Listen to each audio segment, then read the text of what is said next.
I'm Dr. Teresa McKenzie. I am the Accessibility Coordinator and the Veteran Services Coordinator here at Ohio University Southern. I work with students who have disabilities, and I work with our veteran students to make sure that their needs are met. We are putting this together, as Mr. President mentioned, for MLK celebration, Dr. Martin Luther King celebration, and to talk about and present during Black History Month. So as we celebrate Dr. King's legacy, we face ongoing racial tensions and issues in this country. For me, it feels like we take one step forward and two steps back, especially after this past summer, where we saw senseless deaths of unarmed Black men and women. However, for me, there is hope. Hope in the form of young people across races and sexes.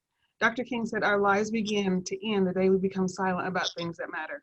Today, we're talking to Austin Johnson, Langley Sebastian, and Reese Steger. I said it right, correct? Yes. 3 young leaders and activists in our community about themselves, their desires to have a voice in creating social justice, and events that led up to their involvement in marches for change over the summer of 2020. These 3 used their voices and refused to be silent. Summer 2020 brought some obvious instances of social injustice, a growth of movement towards peaceful demonstration protests against the deaths of George Floyd and Breonna Taylor, to name a few. The 3 panelists were instrumental in planning and executing 3 peaceful marches in 3 different cities in our region. Before we get into discussion, I want to ask each of you to introduce yourselves. Tell us how you are right now, because it's important for us to have self-care. So how are you guys doing right now? I guess I'll go first. So my name's Langley Sebastian. I'm 18 and I recently graduated from Ashland High School. I now attend Transylvania University, where I'm majoring in international affairs.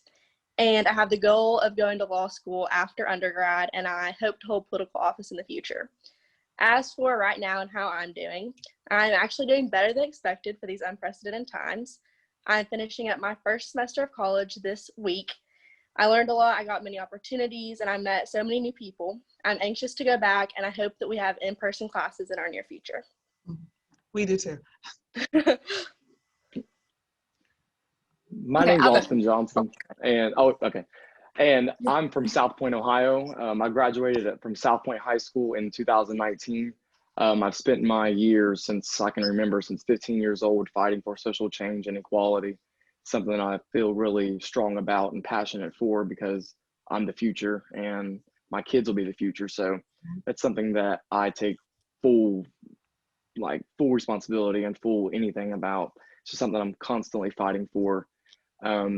I guess I could say I'm doing okay right now. I mean, it's from financial hardships to the virtual schooling. It's been a challenge, but I've made it through it. I finished this semester, so now I'm just looking forward to what the future is going to bring and after this virus. So I guess it's been okay. Okay. And Reese? Yeah, my name is Reese Steger. I am a 2018 graduate of Ironton High School. I'm 20 years old right now. I'm attending Western Governors University for elementary education.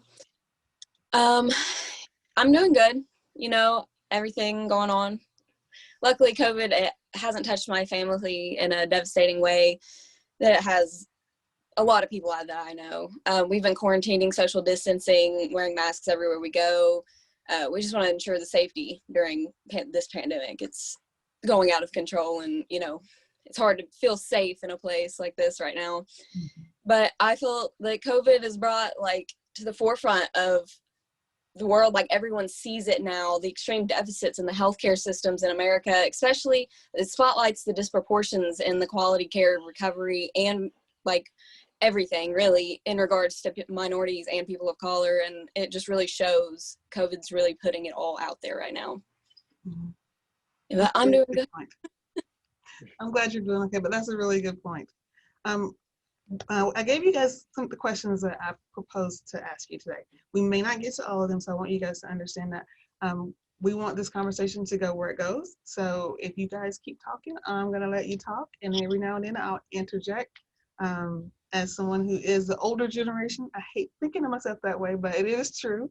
Langley, you know me. So the next question is, I described you guys as activists. What are some terms that you would use to describe your work this summer with the marches in your cities? Do you see yourselves as activists, yes or no? And if not, how would you label yourself? I do see myself as an activist because I've spent my life campaigning to bring about social change, and that's pretty much what an activist is. So I spent my entire life since, like I said, 15 years old, fighting for just equality and just for change for the good, just because, like I said, I'm the future. And I mean, I guess you could say I'm a leader because I lead in anything that I do, any march, any protest, any rally, any demonstration. You will see me at the front lines of it, from Huntington to Cold Grove to Ironton to South Point. I will be there. So I guess you could say I would be a leader in that aspect as well. Okay. Yeah, I definitely agree with Austin. I would proudly consider myself an activist. I hope my influence and desire to educate others brings about positive change, and I think that that's all about what being an activist is. I want to change both the mindsets of people who perpetuate racist ideologies, and I also push for change in our legislative system. So both of those, I believe, hold the power to significantly reduce the amount of oppression in our society. And as for the other question that you asked, the terms that we would describe our work over the summer, I would say mine would definitely be humbling and enriching. So back in April, I was a senior and we wrote our final research papers. And before all of the racial turmoil, I decided to write mine on systemic racism. So I learned a great deal about racism, about our government's role in racism, and the oppression of minorities. But I don't think that I got the true understanding of what racism means to people of color in our country. So after the death of George Floyd had reignited the Black Lives Matter movement, I was actually just forced to just go head in to learn exactly the extent of racism in our country. I was upset and angry at the amount of brutality that had occurred in our country. It was ignored and it was even praised by some. I felt guilty for being so oblivious because I had seen Black Lives Matter on the news like for the past several years. And I mean, it didn't affect me. I just ignored it, which I feel like that's the truth for so many. I began my involvement with this movement in late June with around 15 other Ashland citizens who I actually would consider as some of my best friends right now. We organized the March for Change to raise awareness for the prejudice and discrimination of people of color in our area. And we also wanted to provide them with the opportunity to ask questions and learn. So Justin Turner of Ironton, Ohio, he actually had the idea to do a roundtable discussion.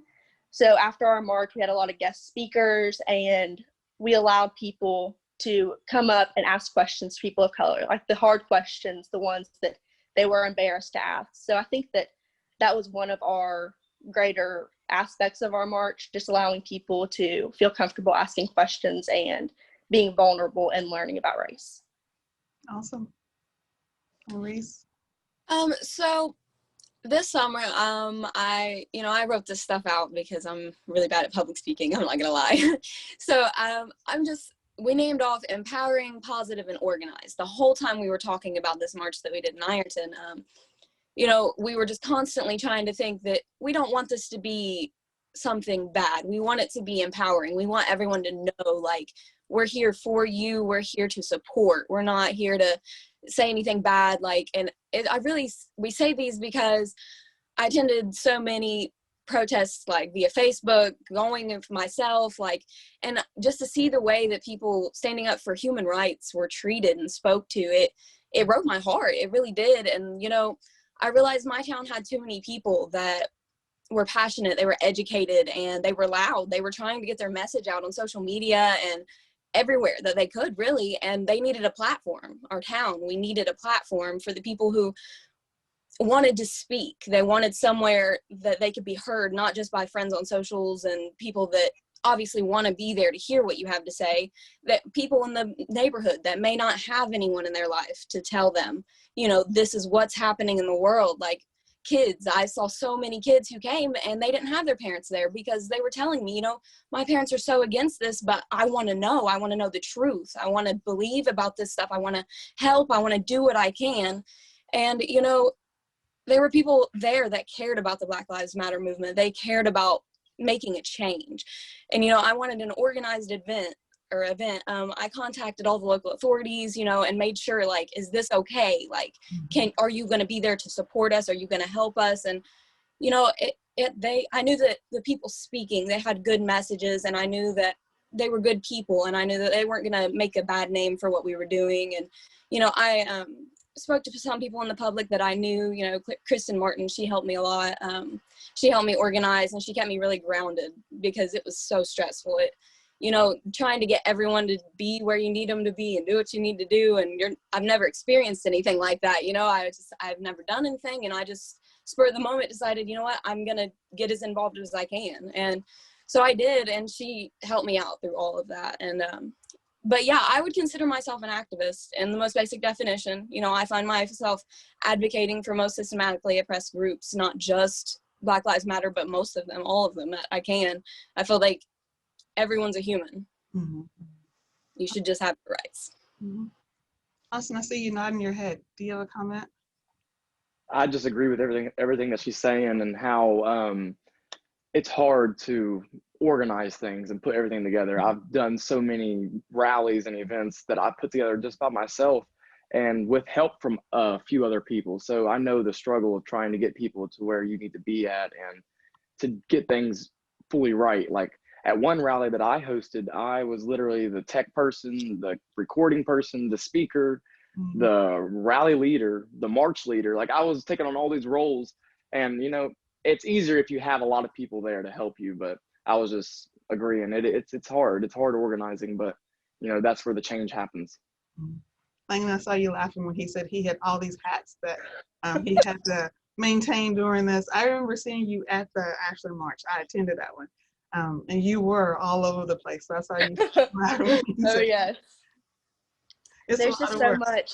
Yes, the day of, you spend weeks, even months preparing for the day of, and then so you get there and there's just so much that you did not consider and so much that needs to be done. So I think that, I mean, there was quite a few of us. There was probably 15 to 20 of us that helped with our march. So we had a lot, we had a lot of people to do a lot of different roles. So I think that in that sense, I definitely haven't had to go through what you all had to, but I completely understand like things falling through the cracks and like you needing to take responsibility and pick up the slack. Before we go on to the next question, I want to add on to what you guys are talking about and ask you a question. So do you think that the marches that you guys helped organize and participated in this summer of 2020, do you see any changes or even minor changes that give you hope? And if so, what are those changes and what gives you hope? You know, I do. Go ahead. Go ahead. So I had a personal experience.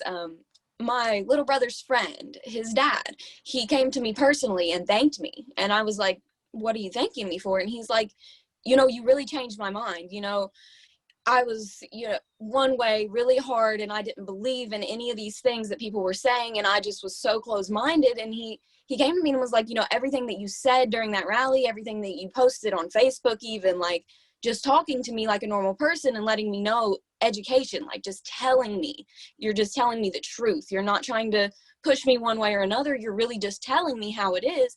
And he says, you know, you changed my whole life, the way I see everything. It's not just this matter. It's not just the Black Lives Matter movement. It's everything in life. The way I raise my kids, the way that I talk to my parents. He's like, you know, I'm 40, 50 years old, and I believe, I understand, and I've changed my ways. And, you know, it was just such a big deal to me because, like, I personally expected, you know, everyone to be there to be part of it, to know the same things I do, to want to spread the same things I do, but to know that there were some people there that have said, you know, you really doing this does work. It does help. It changes me.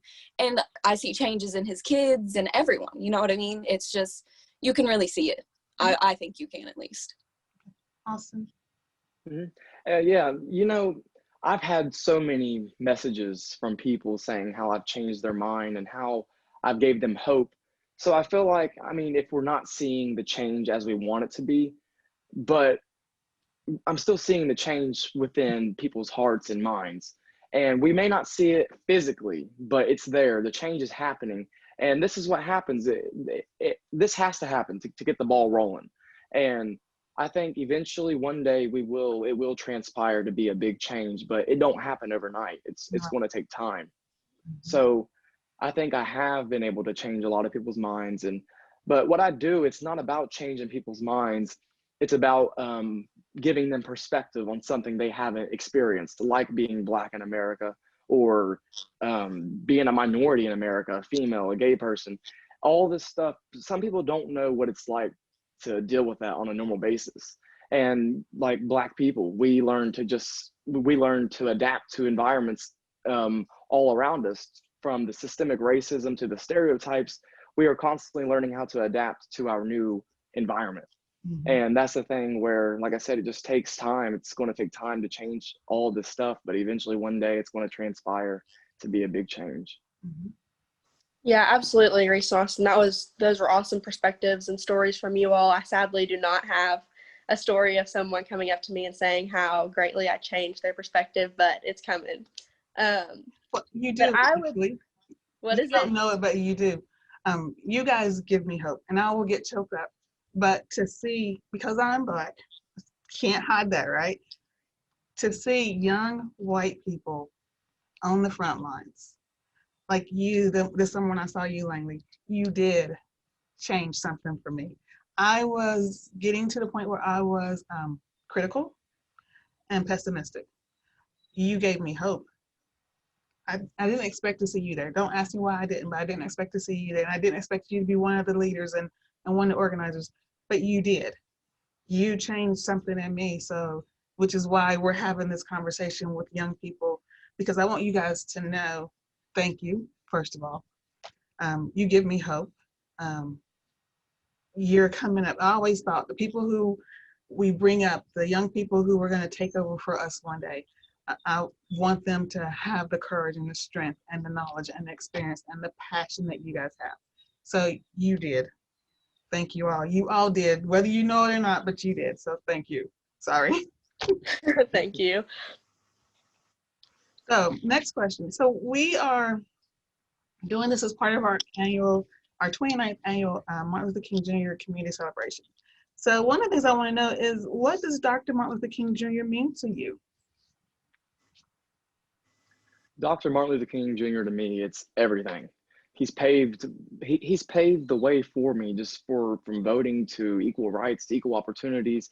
And he's made me realize nonviolence is the key to change. And I used to be more of a Malcolm X person, by any means necessary.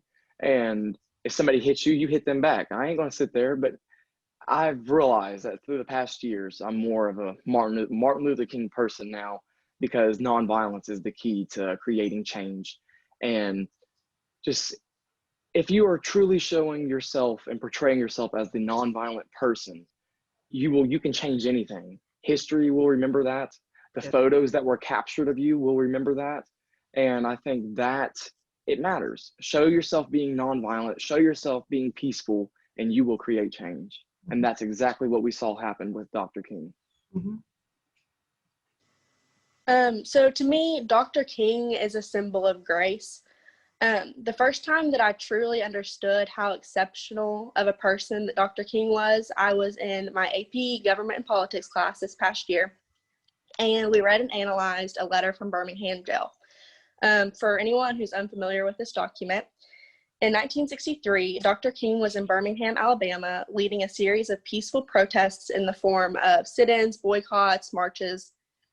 And then after over a week of protesting, the city of Birmingham imposed injunctions on several of the aspects of their marches. So they weren't allowed to have like signs, they weren't allowed to picket. So they were kind of just trying to get everyone to disperse, kind of stop, you're kind of disrupting the city. And they refused. They continued to do what they were doing before because it was peaceful, it was not illegal. So Dr. King ended up being arrested, and during his stay in jail, he received a letter from 8 fellow clergymen, and they noted the discrimination, they noted that what was happening in our country wasn't right, but they asked him not to take it to the streets. They asked him to just deal with it in court. So they kind of diminished the pain that all of the African Americans were going through and the reasoning behind protesting. He responded to these men in a letter known as Why We Can't Wait. In this letter, he was graceful in expressing his frustration, which is honorable. I was amazed at the amount of restraint that Dr. King held in response to the 8 clergymen who showed no level of understanding towards his actions. King spoke not only of his personal reasons for ensuing justice, but he provided legal, religious, and historical context for why what he needed to do was right and why he couldn't wait and he couldn't go to the courts. His eloquence in explaining his actions is nothing if not admirable, and I aspire to reach his level of poise. In short, I admire Dr. King for his integrity and true grit in leading one of the most influential movements in our country's history. He represents an imperfect man who knew what needed to be done. He had the willingness to take on the risk of being a martyr, and he died fighting for those who couldn't fight for themselves. I think the Black Lives Matter movement's current leaders and supporters can take a lot away from Dr. King in terms of promoting positive change.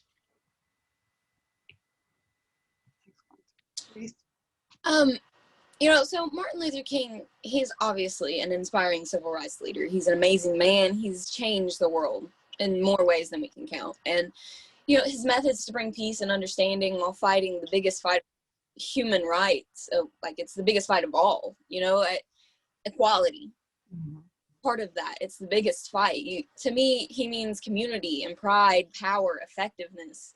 He's shown that, when together as a community, the pride and power of a peaceful demonstration of common goal to stop oppression in general, it's effective and it does reach people. We wrote the Constitution and the Declaration of Independence, and they were signings that promised that every American, was to fall heir. And this note was a promise that to all men, quoting, Martin Luther King, it's a promise to all men that yes, Black men as well as white men would be guaranteeing the unalienable rights of life, liberty, and the pursuit of happiness. So where is that? Where is it? If you're a human, why do you not have these things? You're an American. You're here. These are your rights. And he means a lot to me, and he needs to mean so much more to so many other people. Mm-hmm. People really need to be educated about him. They need to understand what he was truly about and what he knew and was trying to spread. It's the peaceful protests and all of that. It is exactly what Austin said. He is peaceful. He shows that it's effective. It does reach people. Mm-hmm. And you guys did that this summer with each of your marches. The peaceful protests that Dr. King ascribed to is what is seen and what is heard, more so than violence. I think when people use violence to try to make change, and this is my personal opinion, it gets lost in the message gets lost in the violence. So again, I want to thank you guys. So I'm going to move on. You guys have answered some of these questions already in your comments, so I'm going to jump around. But did any of you see or watch the George Floyd video? Austin, you watched it. Maurice, Langley, did you see it? Did you watch it? Yes. Okay. What did you think? I know, Langley, you touched on it earlier about the impact, but what did you guys think when you saw that? What were your feelings? Let me just say, when I first watched the video, I get chill bumps right now speaking about it. When I first watched the video, I was in my bedroom and I was laying in bed. I remember I woke up one morning and I got on Twitter and George Floyd was trending. I didn't know what was going on. I get on there and I'm watching the video and I'm just like, get off of him. I'm screaming, stop, stop. And then just to hear him holler out for his mama for help, and I don't know, just something got to me and I had to do something. So when I saw that video, it just made me realize the tensions in America. I've seen this happen in 2014 with Eric Garner when he said he couldn't breathe. And we're seeing it happen again. Why is it happening again? So that's when I sat myself down and I asked myself, what can I do and how can I help?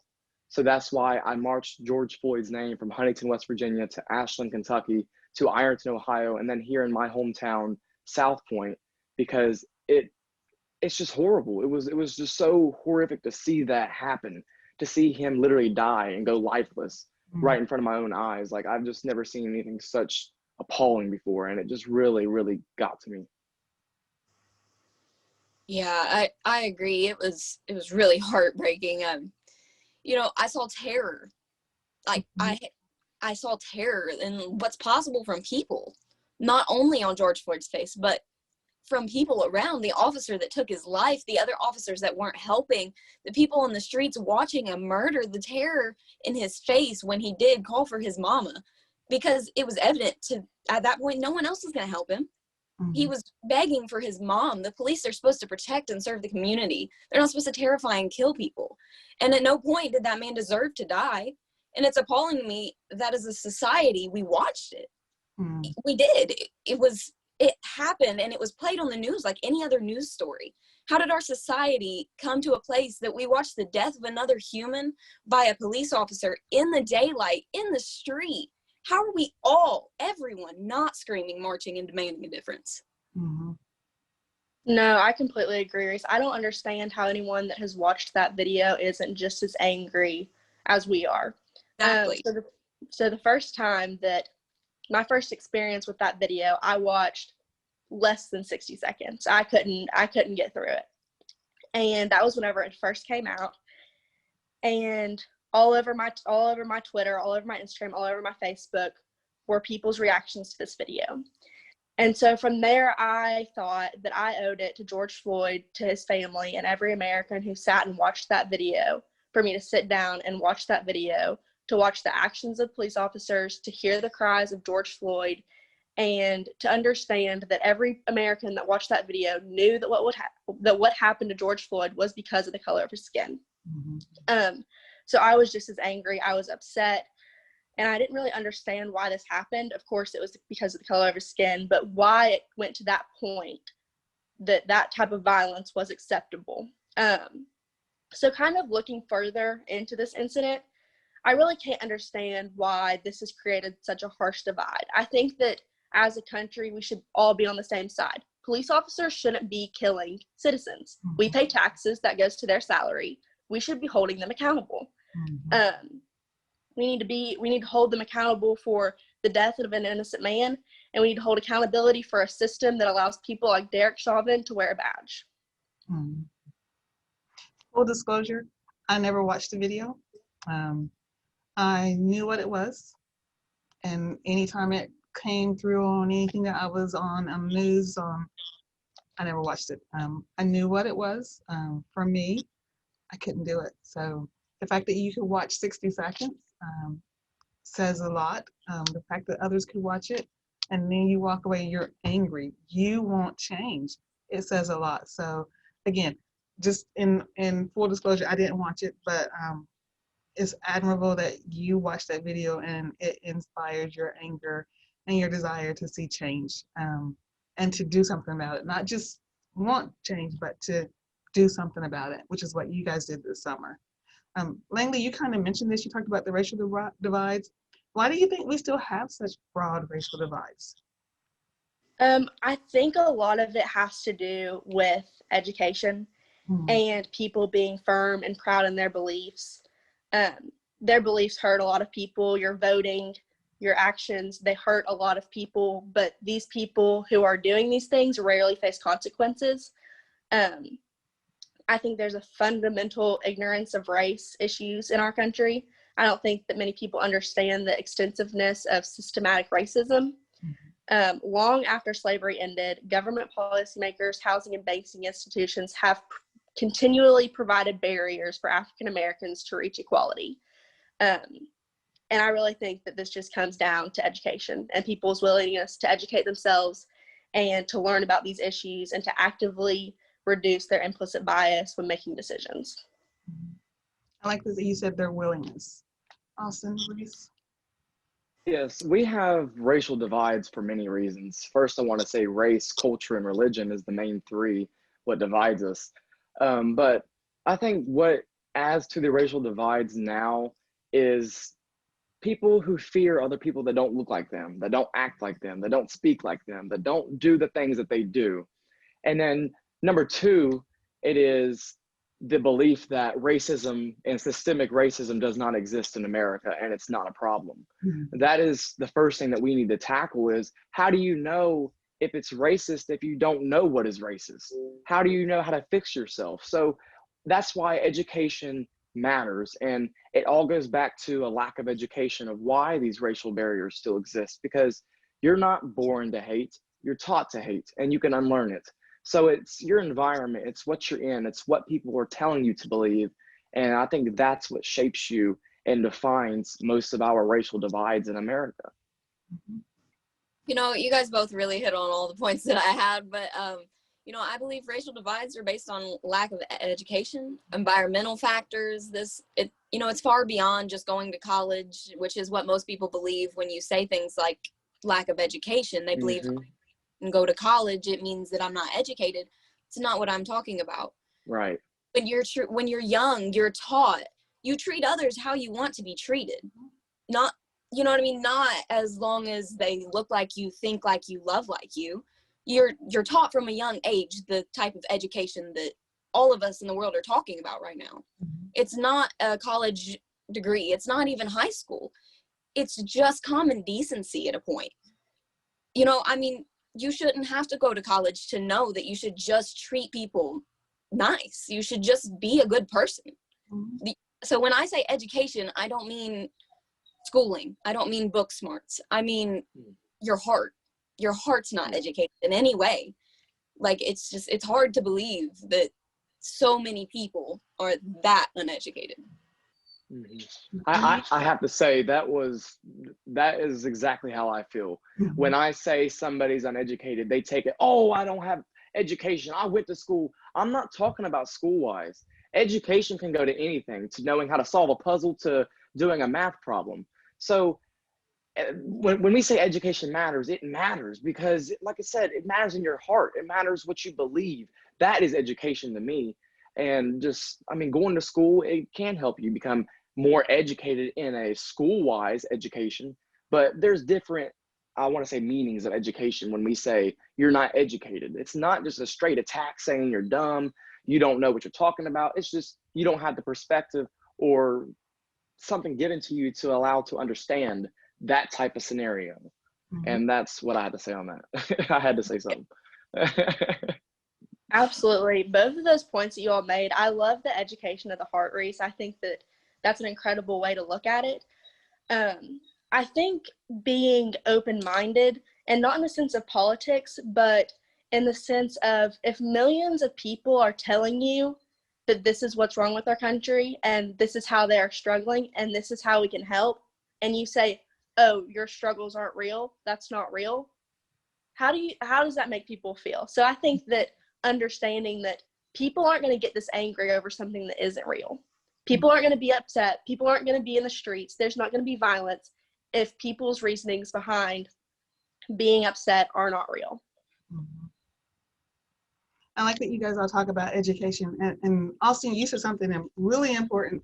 You talked about how babies basically don't know hate when they're born. People are educated to become hateful. So education can go both directions. Education in terms of being more open-minded, more broadly thinking, more appreciative of other people and other cultures, but also it can be education that puts up walls and barriers so that you aren't receptive to those things. So you guys have all made really good points, but I just want to point out that, yeah, I'm one of those people who believes that babies aren't born racist. Babies are taught as children who not to like and who to like, and like color is the difference, and what color means. And color actually for me doesn't mean anything. It's just pigment, melanin. It's who has more and who has less. So why do you think we still keep fighting this battle? Why do you think even after Dr. King and the marches and Selma, why do you think we keep fighting these fights? So Because it's important. Think that you can go ahead. No, go ahead. Okay. So I think the tools of oppression over the past 400 years have been that powerful to last up until today. And I think that the mindsets from 400 years ago are still prevalent. I still think that people believe what other people believed 400 years ago.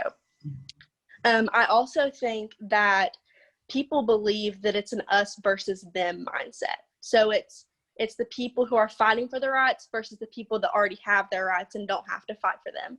So I think the people that already have their rights and don't have to fight for them, they think that if minorities are given their rights, then they will soon have to compete for rights. But rights are a finite entity. Like, anyone can have rights. You can have as many rights as possible. Just because someone has rights doesn't mean that you lose your rights. So I think that that's a mindset that needs to be changed.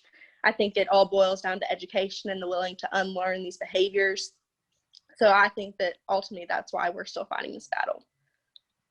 You know, I have to say we are still fighting this battle because you see, like, for instance, Confederate symbols still flying today. We have to do something to change what people are doing. That's hate. It's bigotry. You fly that flag, it makes people angry.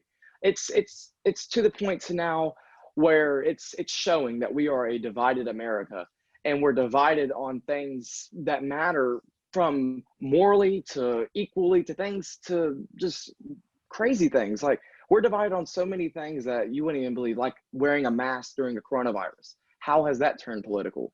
But going back to how we're still fighting the same battle, or fighting this battle. Just going back to 2017, when neo-Nazis and white supremacists and KKK members were marching in the streets. We have to continue keeping this no hate rhetoric going from us, so we can change the ways of old thinking.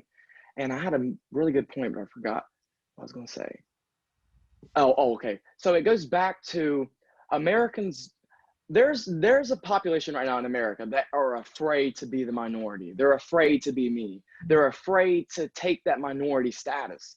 And if you look at the facts and the statistics, America is going to be mixed, and there's going to be a lot more mixed people by 2050, by 2045. Now you have to ask yourself, what is this going to favor? What party is this going to favor? So they're fighting for power. They're losing power, I should say. And they're afraid. They're afraid to be below the blacks, below the women, below the gays. They're afraid to be below, like how we are, how black people are below white people, how it used to be. Whites on the top, blacks follow beneath, and everything else goes by the minorities, how it goes. And they're losing power. So that's why I think this battle is important today. They're losing power, and they're getting angry, and you're seeing it. So now it's a full-out war in the streets. It's a divided America. And now you can look at what's divided us, and that'll tell the story. I think that goes back to you mentioned fear earlier. I think that goes back to the fear that you mentioned earlier. Mm-hmm. The fear that, for me, and I'm going to jump in because your points resonate with me. I think you're right. There's that fear that they're going to become the minority, but I think it's based on how they treat minorities right now. They expect to be treated the same way. The same way. They're afraid that we're going to put them back how they did us. And like, not us, but our ancestors, or whatever you want to call it, but they're afraid that it's the same treatment that their ancestors gave black folks back in the day is going to happen and retaliate against them today. When no, we're just saying, hey, treat us equal. We're going to be equal. We're not asking for anything else. We're just asking for equality. And how was that too much to ask? It's just, when you get to thinking about it and just talking about it, we have to have these uncomfortable conversations. I don't think it's uncomfortable right now, but we have to have these uncomfortable conversations every day. I don't know. It just gets the ball rolling. Like I said, you have to get the ball rolling at some point, and conversations and discourse is the main spot for that to happen. Reese?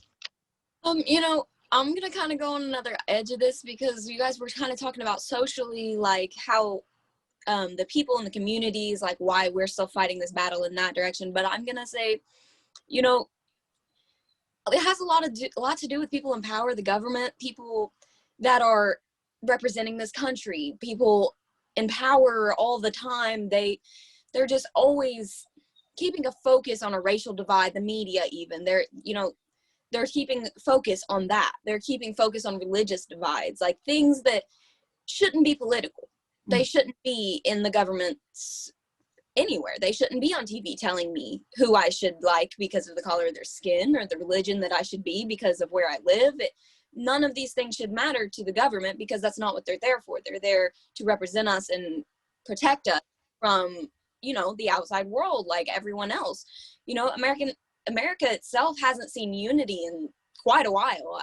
It's based off of what people see as political differences, but really it's not about politics. It's about the rich, the privileged, the people in power, all of these people looking down on or thinking of themselves higher than other races, religions, personal preferences, everything. And you guys are right. You know, you should not have to deprive people of their rights to give someone else more rights. Mm-hmm. So why do people expect that to be what happens? It, you know, we're still fighting this battle just because of the way that too many people think. So how do we tear down these walls, these barriers? How do we have the uncomfortable conversations? What can we do as a society, or you guys do as the next generation who is using their voice to make change? What can be done to kind of bridge the divide between us? Austin, you're on mute. You're on mute. Okay, my bad. Okay, so you asked, how do we do it? You know, there's multiple ways of doing it, by having civil conversations, organizing nonviolent events, organizing events in the community, talking to a neighbor, making a donation, using social media. And that's the thing I want to say is, your protests don't have to start in the street. It can start in your bedroom, in your house, on the couch, at the pool, at a friend's house. It can start anywhere. You have the power to use social media in any way you want to convey your message. And that's why I want to say is, if somebody asks you what to do or how to do it, how are we going to do this? We do it by that. We do it by using our voices, by taking a stand and fighting for things that are morally right. And just, like I said, having the uncomfortable conversations. We have to have those uncomfortable conversations to create change, because if we don't, then how do you know what is racist and what's not? Absolutely, Austin. So I think that for the barriers, we need to recognize the barriers. We need to identify the barriers. We need to understand what causes them, and we need to understand how to tear them down. So I talked about redlining districts before. They were used nearly 100 years ago in the 1930s, and they still serve as barriers. It is known that they serve as barriers, and there is nothing that has been done about them. It is the job of our legislators to tear down these barriers. There's also a barrier in the education system. Our teachers do not fully, and I do not blame our teachers, I blame the programs that are put in place, what the teachers are told to teach. They're not fully teaching students the severity of racial issues. They're downplayed. I know that slavery was severely downplayed, just because of what I've seen on social media and how bad it truly was.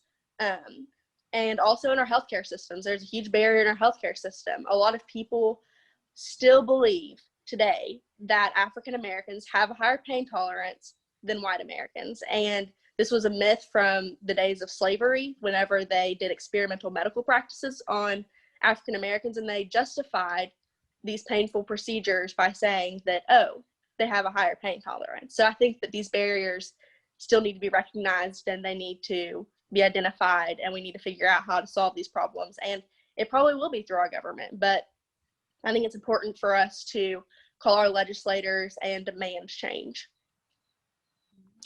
Yeah, I think it does have to do a lot with the government doing what their job was just meant to be. But from a social aspect, you know, the barriers do need to be turned into bridges. Instead of focusing on differences that divide us, you know, we should be focusing on ways to build common interests and goals.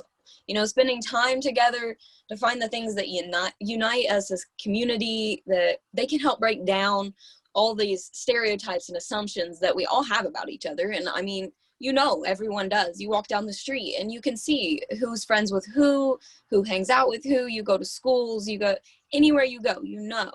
But these are the barriers that are really in the way. Who's to say that I shouldn't sit at this lunch table because these people hang out together and they don't hang out with me, or they don't, you know, who's to say this? These are the barriers that start all of it. When you're younger and your kids are like, I don't want to sit with this person. Well, sit with them anyways, because you're making the barriers now. As a kid, like, I was floating around from everybody. I thought I was friends with everybody, even if I wasn't. I wanted to talk to everyone. I never had a bone in my body that was like, oh, they didn't like me, because I was nice. I didn't feel like they had a reason to not like me. So I would go to every table. I would talk to everybody. And, you know, you get older and you realize that a lot of those people weren't your friends. And then, like, in high school, you realize who your real friends are, but then you realize you put up those barriers too. Because even though those people didn't like me, maybe I should have still pushed and still been like, even if you don't like me, I am here because I'm not putting up a barrier. I'm not going to say that you shouldn't come to me if you need help. I'm not going to say that you shouldn't, ask for anything from me, because really you should. If we went to school together and you were my friend at some point in my life, I would do anything for you. Like, there shouldn't be a barrier there now because we aren't the same. We don't hang out with the same people. We don't look the same, talk the same, think the same. There shouldn't be barriers. We should just all be a community. There's no reason. Thank you. You kind of answered the next question, so I'm going to skip. What advice would you give other young people today, and how do you feel about the future? I'll go ahead and go again. So I would advise young people to look things up, find reliable sources, and then educate themselves, and then form their own opinions. Your family and your friends, they're not a textbook. Facebook is not Google Scholar. I feel confident about this country's future. I do. I really do, because youth today are really immersing themselves in this movement. They're actively seeing Black men and women being killed in the streets for no reason other than the color of their skin. They're angry, and we've talked about this, but they didn't fully understand the extent of racial injustice. Until people said George Floyd's name, before people were screaming in the streets for justice for Breonna Taylor, they didn't understand just how real and still alive racism systematically and socially is. Unfortunately, there's so many examples of young people there's so many examples that the young people have seen and witnessed, but I think that these horrible things, they're going to change the future. And, the future generation's way of thinking, they're living, they take office one day and this country will implicate equality, and we will truly be a free country when this generation who has been fighting for all this time finally gets to where they can do something. I mean, the people in this chat right now, like, we're going to do something. We're going to make it one day, and we're going to change the country. It's not going to be like this anymore. So I believe that this future, it's coming. It's hard right now. Everything's hard right now, but we're going to make the change. My advice to young people would be just to get active, use your voice, make a stand, and be the difference that you would like to see.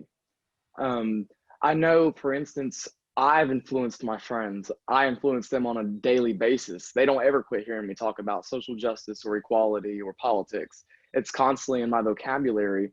And the power that you have from your voice, young people don't understand, or people in general don't understand the power they have when they use their voice and when they use it on social media.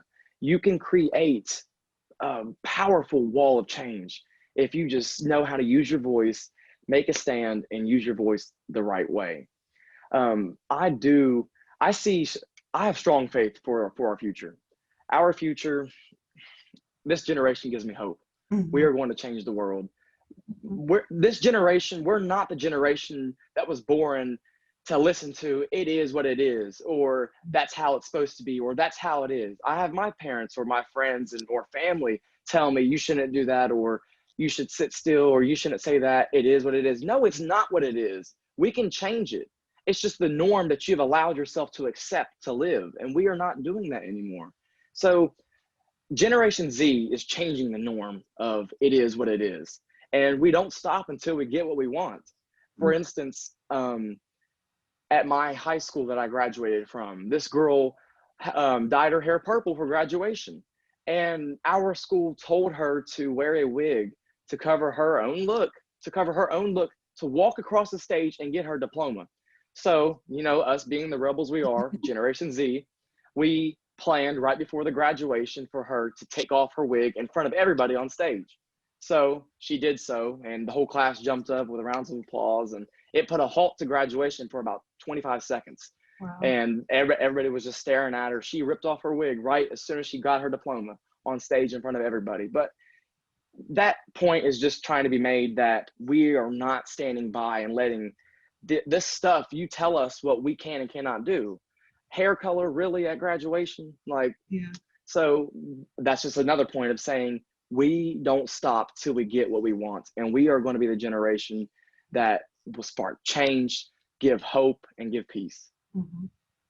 Absolutely. I think our generation has been one to challenge the barriers. I think that we are unwilling to accept what's been put in front of us, and we are willing to mold it to fit what's best for our country. And it really all boils down to education. I think that our generation is incredibly open-minded. I think we're willing to change our mindsets, because a lot of people that I know, my peers, their parents, their grandparents, are incredibly closed-minded. They support Black Lives. They do not support Black Lives Matter. And I think that their willingness to step outside what they have been taught is what's going to change our country. So for what I advise young people, I think that everyone needs to think about their beliefs and the potential impacts that they have on others. Mm-hmm. If your ideas negatively impact someone or infringe on their rights, then reflect on the reasoning behind why you believe these feelings. Is it some internalized racism? Is it your parents? Is it your peers? I think that it's so important for us to be aware of our subconscious and to actively work to remove these implicit biases that we have. As for the future, I am looking forward to the future. I'm hopeful that the events in the previous months have really shaped the minds of young people and allowed us to get angry and allow us to see that our country is not perfect. But if we work hard, we can make it perfect, and we can make it a place where everyone has the rights that they deserve. I have seen a drastic change in my peers' attitudes and the mindsets towards racial issues. We're upset and we are vocal, and I think that these qualities will serve our country well in terms of achieving equality. Thank you. So as we get to the end of this discussion, I'd like to give each of you an opportunity to give us a final statement or some closing thoughts, some thoughts that you have, or something that was said that sparked something in you that you want to talk about. And whoever wants to go first can go first. So make me call on you. Okay, I'll go. Okay, so just okay. In my closing words and final statement, if you didn't listen to anything that I said during all this, just understand that education matters. Your voice is powerful, and when you finally learn how to use your voice, you will create change. I've been through trial and error with my voice, using my voice and trying to use it the right way since I was 15. If Facebook wasn't a thing, I probably wouldn't have been in the principal's office as much as I was. But I had to constantly use my voice and fight the good fight, get into good trouble.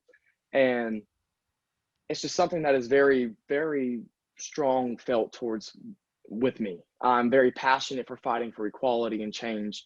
And I just want others to stand up and say, hey, I want to join you. I want to fight for a better America that we can all live and prosper. What I want to say is we can accomplish anything once we stand together. Nothing will divide us. And as I've said before, our generation is showing that we stand together. We are united. We are changing the old ways. And we just have to realize you need to spread love and not hate. You have to spread love, kindness. You have to be there for one another. You can't be so hateful. And I do want to make a point on nonviolence again. Nonviolence is key to solving or creating change. We have to remain nonviolent. It's time to take it back how it was back when Dr. King marched, and how if people scream things at him, you don't scream things back. If people attack you, you don't attack them back. You have to truly show you are the nonviolent person, or your message will be lost. And I've learned that from experience. You have to remain nonviolent. You have to show yourself, because as I've said, those pictures from your rally are going to be photographed. They will be captured. They will be archived. We will look back on it one day and you will see who was the hateful one, who was the one advocating for peace, happiness, and love. And just the change starts with us. And here we go. It's here. It's happening now. Let's do this. Let's do this.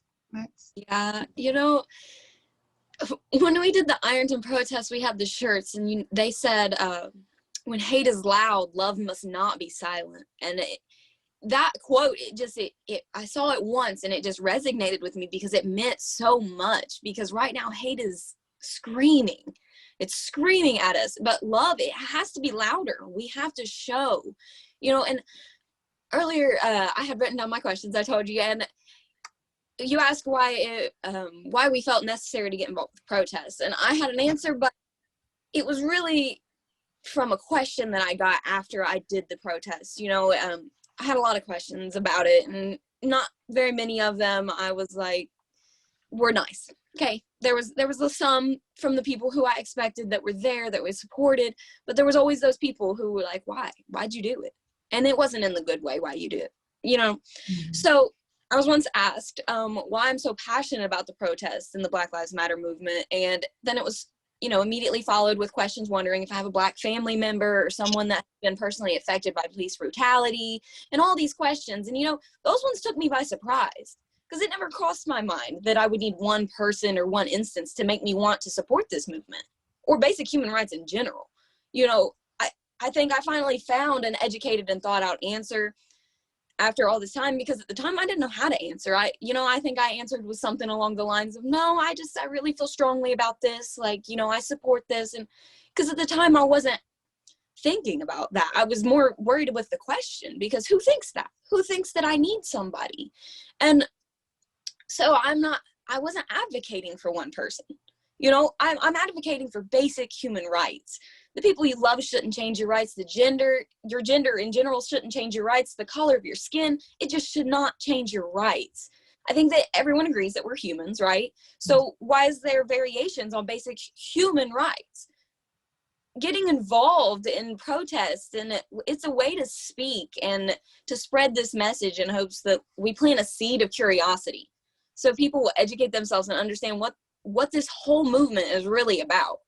And that was my little point in there that I had earlier that I really wanted to get to, but I appreciate the opportunity to join this whole discussion, and I appreciate all the thoughts and feelings that were expressed today by all of you guys. It makes me understand more every time we have discussions like this. And I know that so many of us have a common goal. We all want peace and kindness and equality.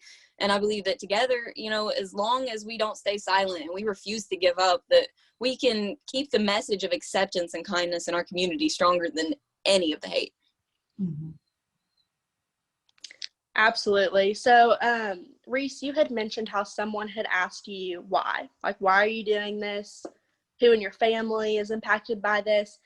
And I think that it's important to recognize, as white activists, that this is a white person problem. This is a white caused problem.